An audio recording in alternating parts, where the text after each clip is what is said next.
Ce Stade de France, c'est pas le mien, c'est le vôtre.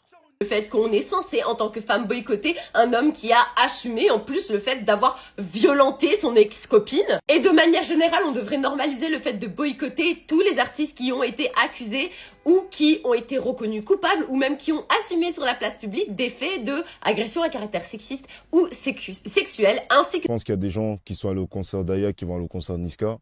Et je pense qu'il y a beaucoup de femmes qui s'en battent les reins. C'est de l'hypocrisie, frère. Ouais, mais... Gros, la cancel culture, ça n'existe pas en France. Mais aujourd'hui, moi, je pense que ce combat de contrer les artistes qui ont fait du mal aux femmes, ça a pas d'impact. Et on a vu aujourd'hui que Patrick Bruel, qui est dans une sauce incroyable, avec plus de trentaine d'attouchements, enfin, pas confirmés, mais en tout cas, ça n'impacte pas ses tournées, ses sorties, tu vois. Et même s'il y a des femmes qui s'en plaignent, mais ça ne représente pas la majorité. En juin 2026, l'annonce a fait l'effet d'une bombe dans le rap français. Niska a rempli un premier stade de France en quelques heures. Même pas une heure que Niska il a annoncé, il y a déjà des gens dans la file d'attente. L'obligeant a annoncé une seconde date dans la foulée pour avril 2027. Ah, j'ai pas eu ma place, les gars. 2 stades complets, merci le gang, on l'a fait ensemble. On n'a rien fait ensemble du tout, là, on n'est pas content. Ils ont des places là.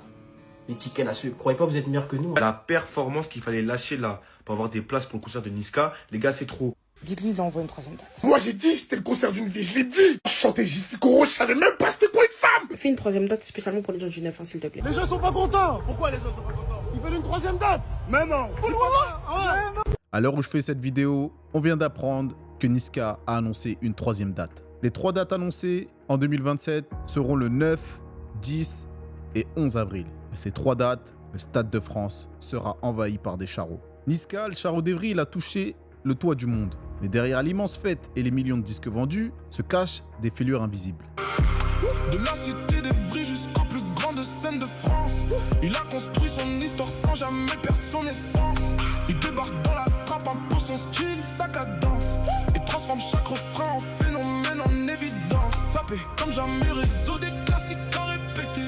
Chaque succès est un trophée qu'il est venu chercher. Plus de 10 dans le sommet, toujours dans le décor. Quand il prend le micro, la foule en demande encore. Charo des chars.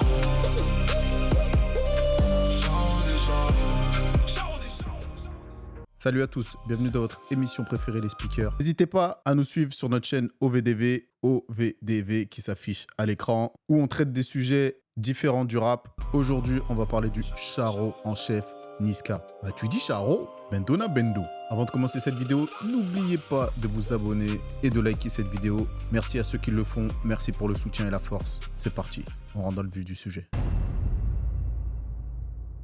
Stanislas, de son vrai nom, il n'était pas destiné à remplir des stades de France. Parmi tous vos potes d'enfance avec qui vous traîniez ici, il y en a beaucoup qui ont réussi à sortir de la cité?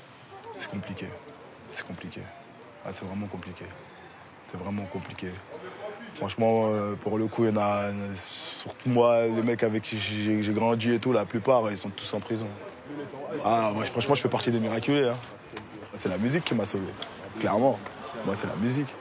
Niska, il est né en 94. C'est plus un tout jeune maintenant. C'est au début des années 2010, au cœur du quartier de Chantier du Coq à Évry, qu'il va faire ses premières armes avec son groupe Mineur Enragé. Ce groupe Mineur Enragé, il est composé de lui-même et de Skaoudi, alors que les deux étaient à peine collégiens. Alors, à l'époque de Mineur Enragé, son flow à Niska, il était vraiment pas ouf. S'il avait continué avec ce flow, il aurait sûrement jamais percé. Ah mais ça peut finir sur un coup de traite, la bitch, la meuf, les sodas. Certains c'est les clopes et d'autres c'est fade. Oh les bâtards quand c'est pas le noir, c'est le rap ça. Tes mains en haut du rap, y'a le trône, faut que j'attrape ça. En 2012, le groupe va se rebaptiser, ils vont s'appeler Negro Deep. Et à partir de ces années-là, on va commencer petit à petit à se rapprocher de la patte Niska, de ce qui va faire son succès. Chico, en roro sont mes coups, un clock sous le clito, la frange jusqu'à ce qu'elle mousse.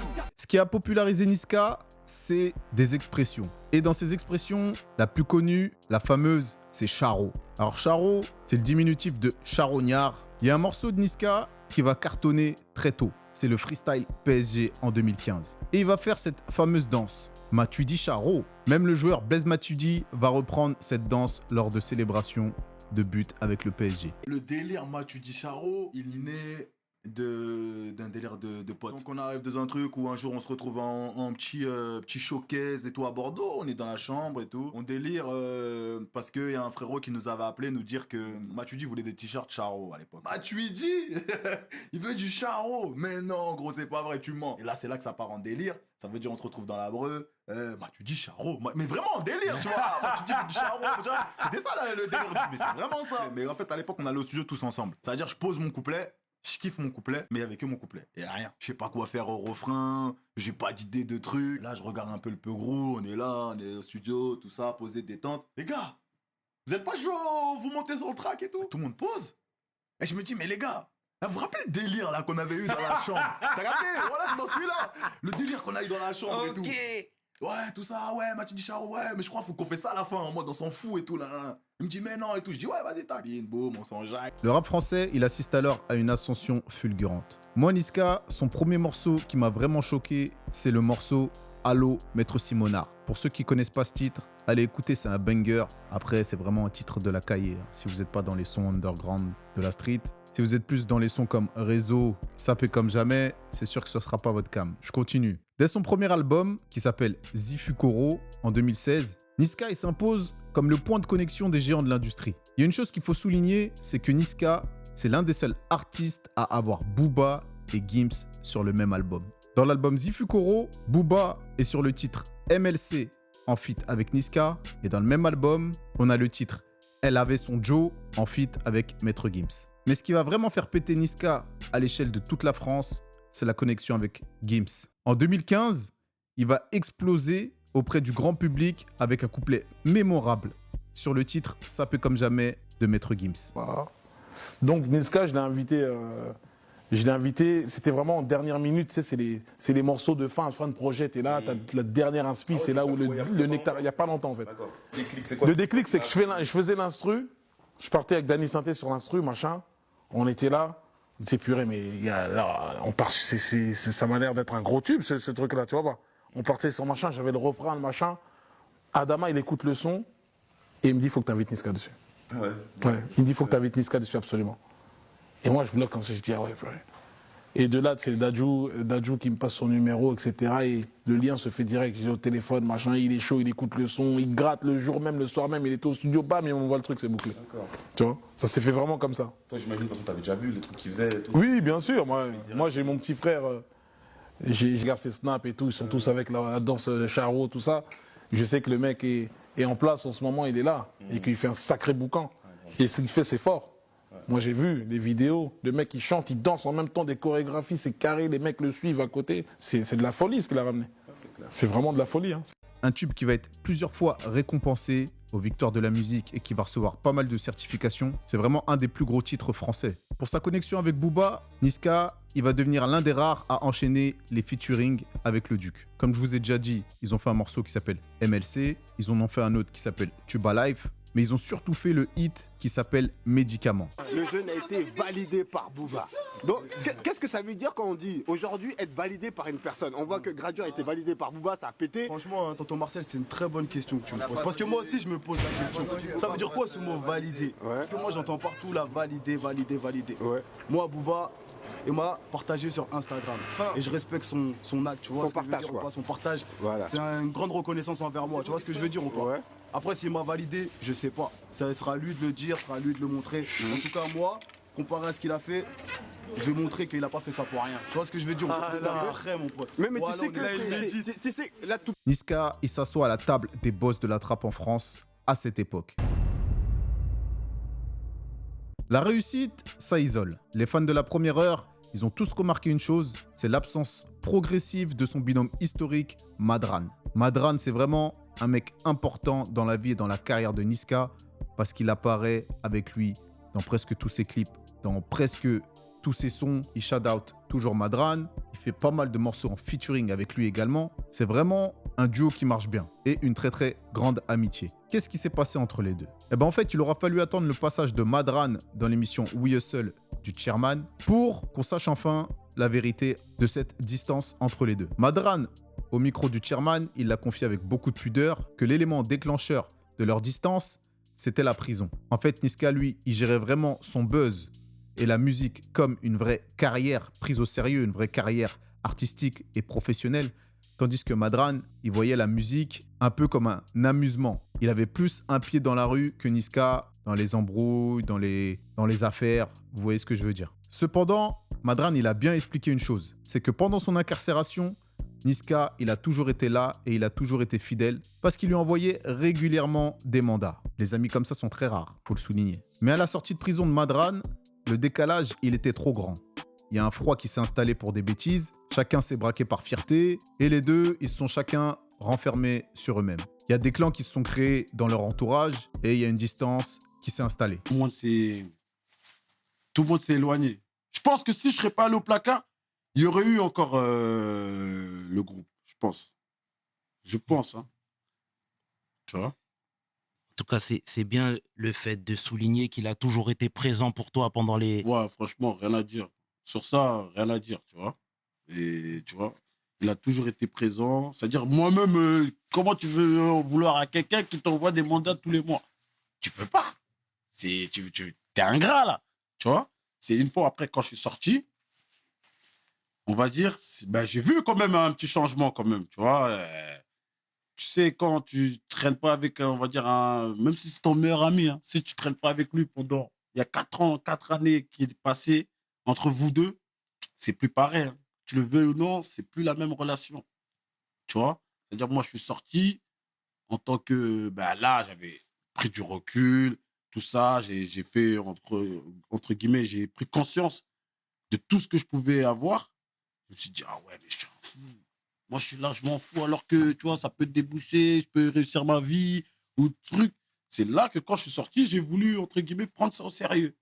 Mais on peut parler d'une rupture humaine sans clash violent, mais ça, c'est l'illustration parfaite du prix de la gloire. Quand l'un devient une superstar et que l'autre sort du placard, la marche, elle est parfois trop haute pour retrouver la complicité d'avant. Hormis le placard, même quand vous grandissez, vous prenez de l'âge, vous avez des environnements différents, c'est difficile de rester connecté avec des amitiés qu'on avait avant parce qu'on n'a plus les mêmes centres d'intérêt, etc. Donc même dans la vie générale, c'est compliqué. Alors imaginez à l'échelle de Niska qui est devenue une superstar. Et Madran qui a vécu la prison, l'isolement. C'est vraiment deux vies opposées, deux destins parallèles. Mais ce qui est bien, c'est qu'il n'y a pas d'animosité, il n'y a pas de haine, il n'y a pas de clash. On a d'ailleurs pu voir récemment les deux ensemble dans des vidéos sur les réseaux sociaux, notamment au moment de l'annonce des Stades de France de Niska.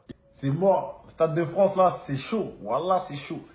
Bon, moi, j'aurai que des places pour ma famille et les gens de mon quartier. Le reste, là...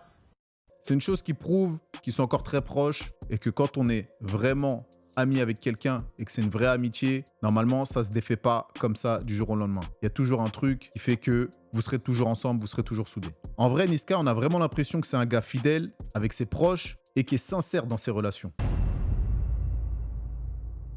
Nous revoilà en 2026. Niska, il réalise l'exploit ultime en vendant toutes les places de son concert au Stade de France, prévu le 10 avril 2027. Et il vend tout ça en quelques heures. Suivi immédiatement par l'annonce d'une deuxième date le 11 avril, parce que la première était déjà complète. Il va se passer quelques jours, puis il va annoncer une troisième date. Alors il y a une chose qu'il faut souligner, c'est que quand Niska il fait cette annonce pour dire qu'il va faire le Stade de France, cette annonce est faite le lendemain du dernier des 3 concerts d'Aya Nakamura, également au Stade de France. Alors, est-ce que c'est une coïncidence? Moi, je crois pas. Je crois qu'il est malin, c'est stratégique. Je pense qu'il a voulu surfer un peu sur le buzz. Surtout, d'après ce que je vais vous dire par la suite, et ce que certains connaissent, c'est que Aya et Niska ont eu une relation ensemble, apparemment une relation assez tumultueuse. Donc forcément, cette annonce, elle a immédiatement rallumé une mèche hautement toxique sur les réseaux sociaux. Le passé concernant leur couple. Ton move il était un petit peu bizarre, tu vois.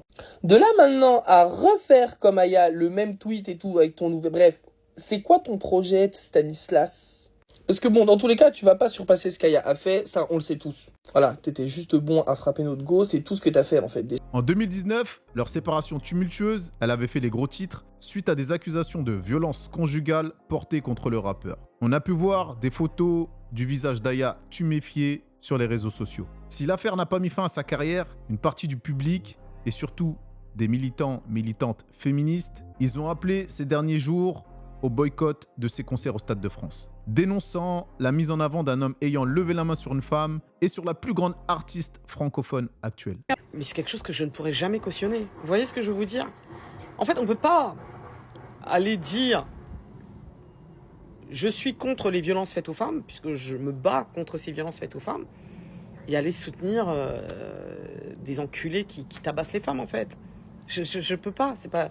En fait, vous voyez ce que je veux vous dire, je ne peux pas. Donc, est-ce que... Excuse-moi, Rouya, si tu soutiens un artiste qui a violenté son ex en achetant une place de concert pour aller le voir, tu te places tout seul, finalement, dans ce panier du all-man. Et finalement, c'est que tu n'es pas si loin de ces mecs-là, hein, ceux à qui tu prétends ne pas ressembler. Et quand on... Suite à l'annonce du Stade de France de Niska, j'ai un peu l'impression que tout le monde a la mémoire courte, si je puis me permettre. Mais je trouve que vous êtes très à l'aise avec le fait de soutenir ce genre de gars. Voilà.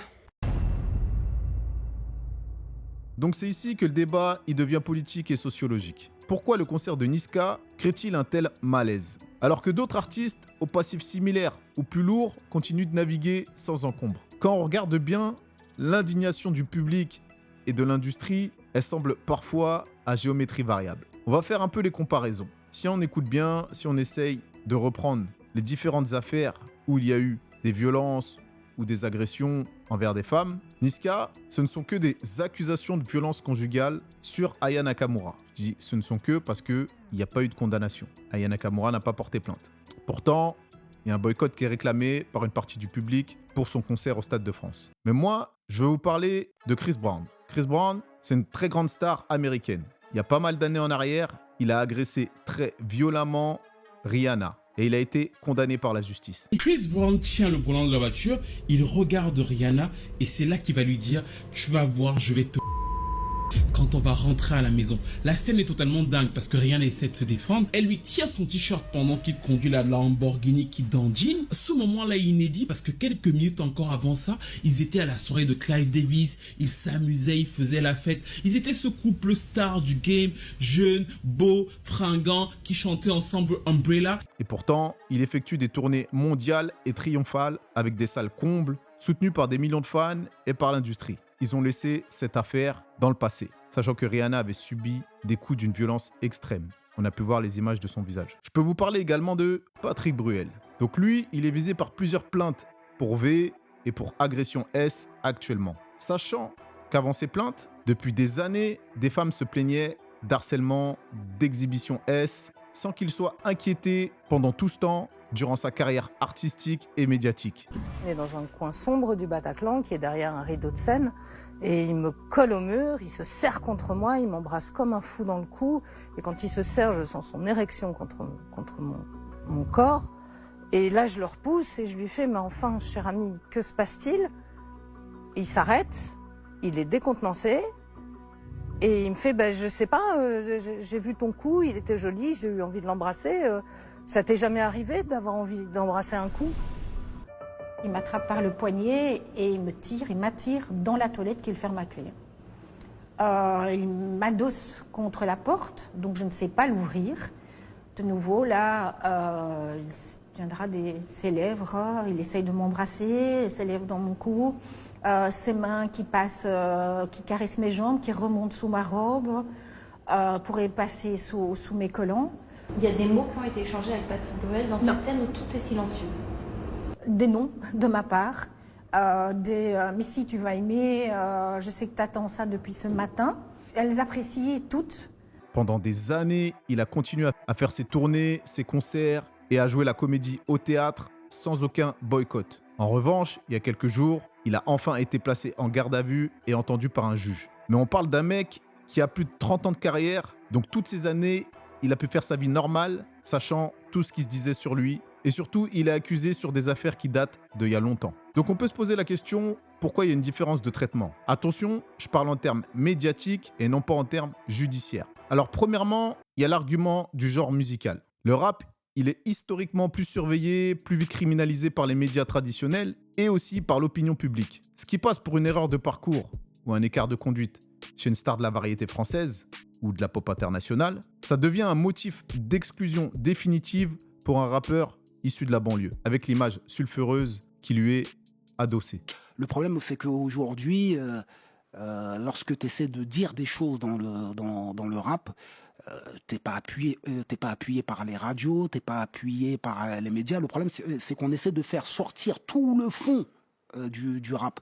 Je suis d'accord qu'il puisse exister plusieurs raps sous plusieurs formes, mais qu'on essaie quand même pas de tuer l'essence même du rap. Un deuxième point, je pense qu'on va parler du beauty privilège. Dans les 3 personnes que j'ai pris pour exemple, Bruel, Brown et Niska, il y en a 2 qui sont reconnus comme des sex symboles et comme des icônes de beauté universelle. Patrick Bruel et Chris Brown. C'est pas le cas pour Niska. Attention, on n'est pas là pour dire que Niska il est moche. Il est pas moche, ok?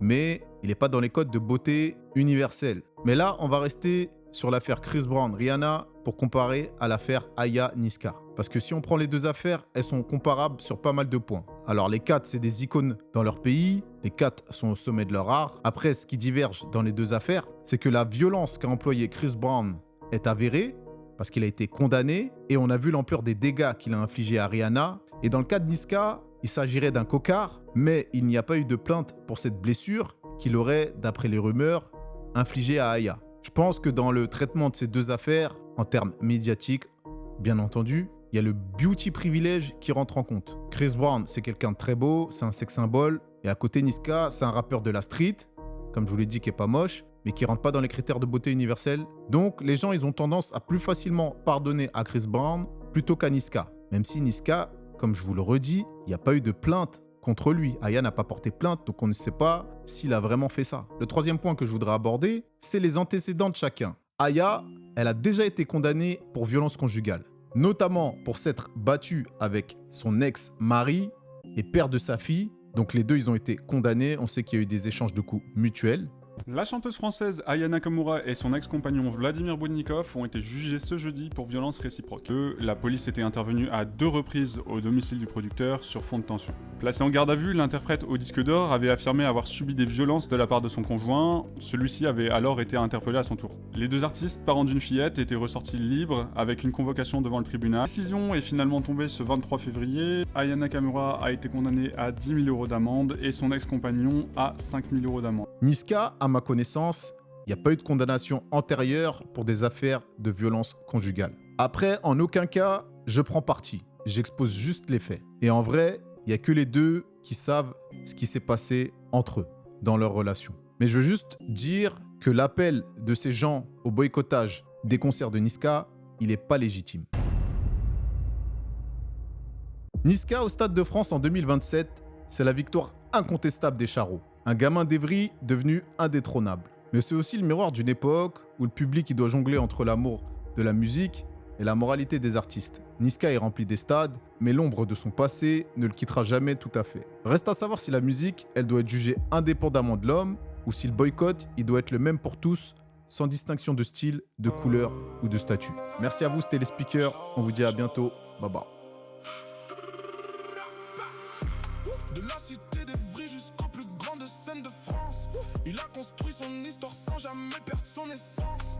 Il débarque dans la trappe, impose son style, sa cadence, et transforme chaque refrain en phénomène en évidence. Sapé comme jamais, réseau des classiques à répéter. Chaque succès est un trophée qu'il est venu chercher. Plus de 10 dans le sommet, toujours dans le décor. Quand il prend le micro, la foule en demande encore. Chao des chao. Chao des chao. Chao des chao. Chao des chao. Chao des chao. Chao des chao. Aujourd'hui c'est historique, le rêve devient géant. Le stade de France l'attend, devant des milliers de gens. Une première date annoncée, partie en un instant. Puis une deuxième ajoutée, face à l'engouement. Au final y'aura 3 dates pour écrire sa légende. Quand le 9-1 débarque, tu sais bien que c'est en bande. Et quand le stade de France s'embrasera sous les acclamations, même avec le boycott, le 91 pour être fier de son champion. Chao des chao.